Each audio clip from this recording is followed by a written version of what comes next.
Today, I want to talk about the layoffs in the industry, particularly at Microsoft, and I also want to discuss how these layoffs may relate to release dates for games. Now, we're all familiar with layoffs. They're very unfortunate in the workforce, but they happen. And as much as we want to act like these layoffs that are going on now is a shock, the truth of the matter is, if we're honest with ourselves, I know it makes for juicy videos, but we know that this is going to happen every year. In fact, more than likely, Sony will have their round of layoffs. I believe those usually happen around September. But industry-wide, this happens. It's just the way it is. It's very unfortunate. It's a sad thing, especially now that we're living in a recession that the government doesn't want to admit is a recession, but it is a recession. We're living in catastrophically high inflationary times.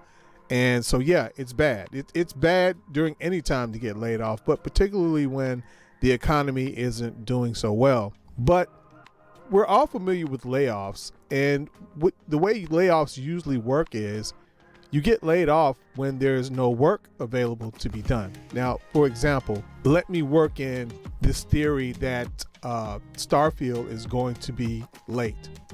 And some people are saying that it may be the layoffs that may cause it to be late. Now, you can pretty much take what I'm about to say about Starfield and apply it to any game in development right now. The way layoffs normally work is you get laid off when the company realizes you have nothing to do. I'll give you an example. I'll give you a personal experience that I've had with a layoff. I've been with a couple of companies that had layoffs, but have always been fortunate enough to either have the seniority to avoid the layoff or be in a situation where a company that I worked for, the seniority was based on the department you in. In other words, if you transferred to another department, your seniority would start over in that department. So I once worked for a company where they were having a mass layoff. My particular department had just started a contract, a very lucrative contract that kept us very busy with Amazon.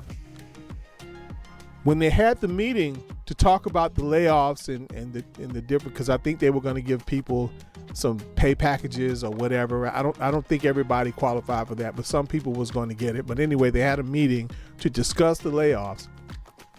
Our department was so busy, we weren't even invited to the meeting.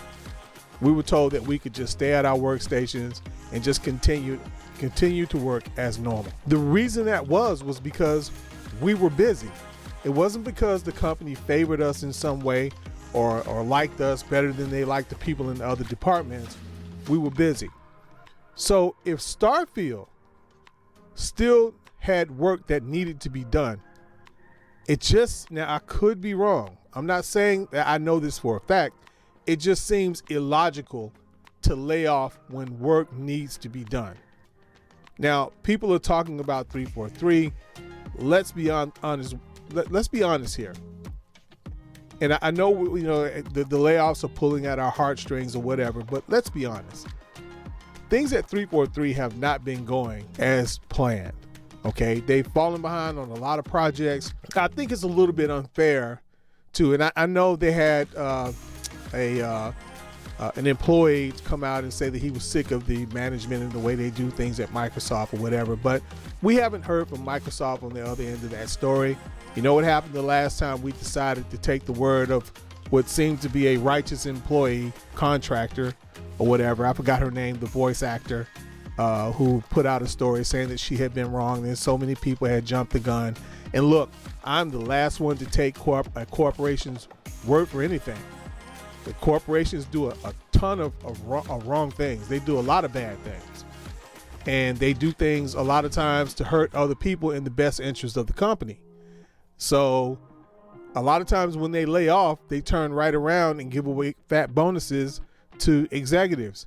But getting back to Starfield, because I am getting off track here, it wouldn't make sense to me, from my life experience, to lay off developers if Starfield, because you've got people out here who are theorizing that because Bethesda changed the date from I think it said first quarter or first half of 2023 and they changed it to coming soon. There are people who are taking the word soon to mean, I've heard September, and I've heard some people even say the holiday season of, around November and December. That doesn't make any sense, because that totally redefines the word soon. I mean, when someone tells you, like I said, I understand that this stuff makes sexy videos and great conversation and all that. But when someone uses the word soon, you don't think, like, if I told you, hey, when are you going to buy a house? I'm going to try to buy one this year. When? I haven't quite got a date yet, but it will be soon. Now, you wouldn't be thinking I'm talking about September, October, and November, because September and October and November, that's not soon. That's not soon. So I don't understand how people are taking the word soon, because to me, it means that it's almost ready. I mean, it just seems to me like if you internally within the company knew that it was not going to be ready before the first half of the year was up, you wouldn't change what you have on as far as the date currently, which is the first half of 2023. You wouldn't change it from that to soon. If you knew that you were going to come out with the video of the game will probably be ready in September, you're not going to use the word soon, because soon would imply that it's actually coming, I don't know, soon. And September, October, and November is not soon. December certainly isn't soon, because I've heard some people say around Christmas. That's not soon. The year would be almost over. And keep in mind, we're saying this, and we're not even out of the first month of the year yet. So if we're not even out of the first month of the year, how insane would it be to say that that the word soon would apply to a game that's coming out in September? I mean, that would be a rough sell even if you were saying August. So it's really insane to imply that it's coming out in September and they're going to change the word soon. I mean, change the word to soon. You see that word and you say, aha, that kind of backs up my theory that it's coming out in September. That's ridiculous. We must also consider the fact, because there are also some people out there that are saying, well, they should have a date because the window is getting real tight if they're going to release it in the first half of this year. I mean, you've got to market it and all of that. Now, a lot of the people saying this, I'm not going to call any names, but they've been doing this for a very long time. Some of them are even in gaming media.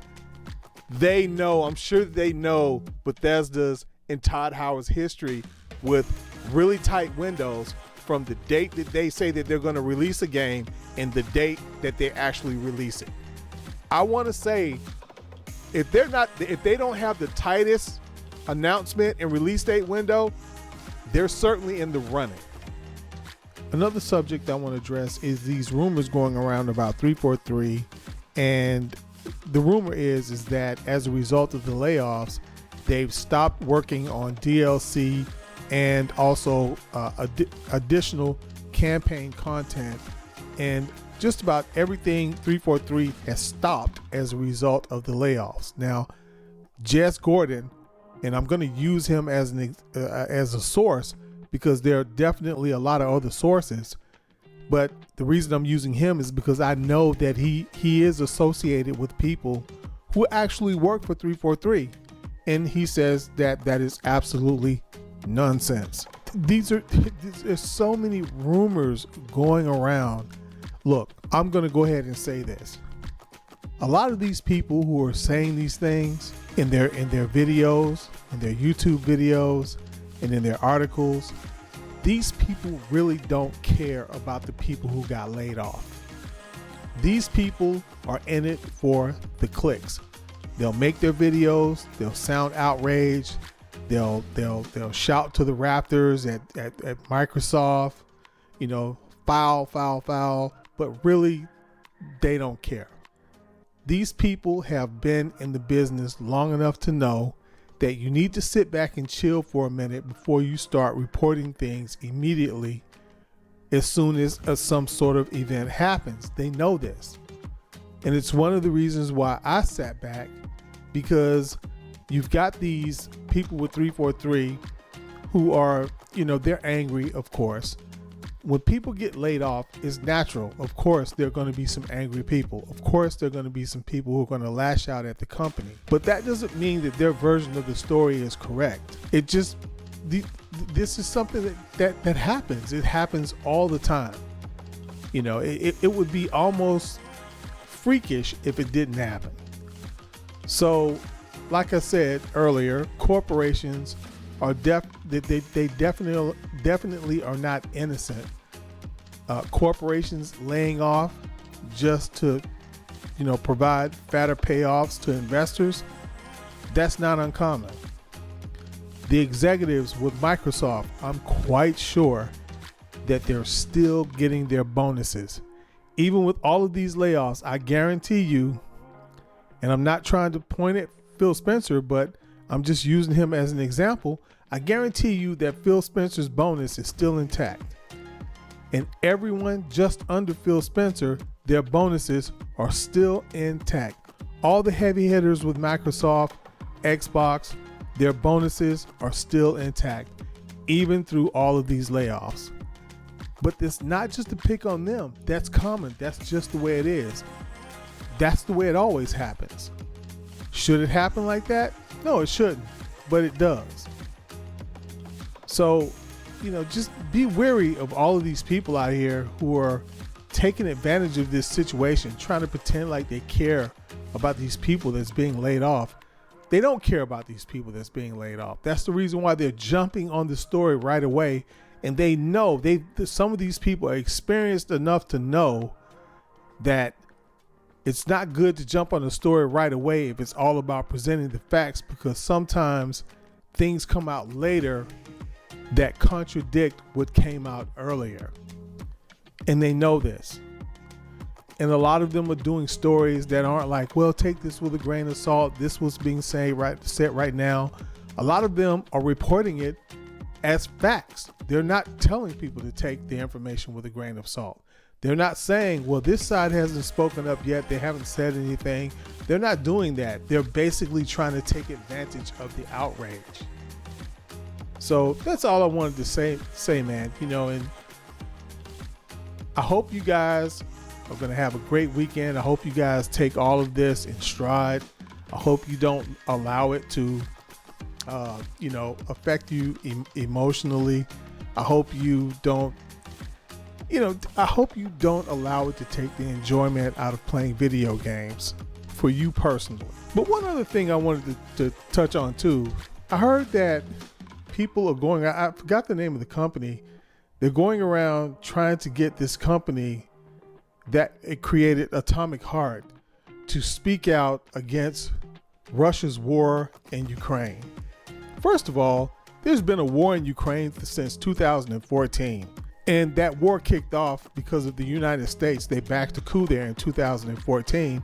And West Ukrainians have been bombing East Ukrainians since 2014 all the way up until today. So the war didn't just start in Ukraine. And are you going to ask Microsoft or any other American company that's publishing games in other countries to speak out against American imperialism?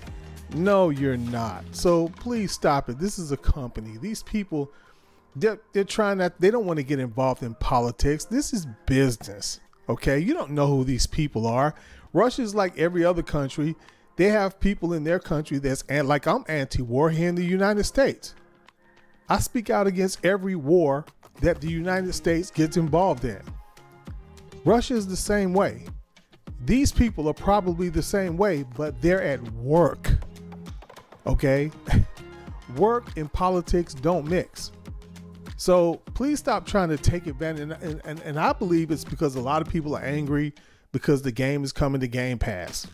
I believe it's coming to Game Pass. And I think that's the reason why a lot of people are really putting pressure on them. It's not that they really care about, here we go again, people pretending like they care about other people just so that they can rally against something to achieve a personal agenda. a personal agenda that's, when it's all said and done, is selfish. This company, please don't make these people get political with their business. It's business. And like I said, you're not going around trying to get, like, for example, the Iraq War. We all know that was, the whole weapons of mass destruction thing. We all know how that worked out. We all know that we tortured people. We had we were torturing people in Abu Ghraib, or however you pronounce it. Many of those people turned out to be completely innocent. Are you going around trying to get American companies to speak out against that? No, you're not. The reason why you're not is because you know why you shouldn't. It's business. There's business and then there's politics. And yes, I'm fully aware that a lot of these corporations are some of the biggest donors of politicians all around the world. Okay? But this is a gaming company. This is a gaming company that's making a game, and they're trying to sell this game all around the world. And the last thing they want is to make some sort of political statement against their own country, for that matter. Because like I said, a lot of you that are asking them to do that, you're not going to do it. And a lot of you have no idea that the war in Ukraine has been going on since 2014. A lot of you think that it happened, that the whole that the violence in Ukraine started when Russia came into the situation, when that's absolutely false. Okay, it's not hard to research. You can research it, and I'm not going to bother to put it up on the channel. I'm just merely trying to make a point. I'm not trying to make this political on this channel. I'm trying to make a point that you shouldn't be trying to drag these people into politics about their video game. Okay? So how many of you are speaking out against the Azov Battalion? Figure out who that is, okay? That's AZOV Battalion. Okay? Research the history on that. Okay? So how many of you are speaking out against the United States for arming them? I presume none of you are, because most of you probably don't even know who the Azov Battalion is. So my whole point is leave politics out of this. Leave politics out of gaming. Stop trying to, don't get these companies to get political. Don't try to force them to get political by you pretending like you're doing it because you care about a certain group of people. You don't. That's absolutely ridiculous. You don't care about anybody. You're trying to get involved in some sort of, what you're trying to do is you're trying to use this subject to forward your thirst to engage in console warring. Most of these people, I guarantee you, they're just angry because the game is coming to Game Pass. So anyway, guys, look, I'm just going to go ahead and cut it short right there. I hope you guys have a great weekend. And hey guys, like I always tell you, stay safe.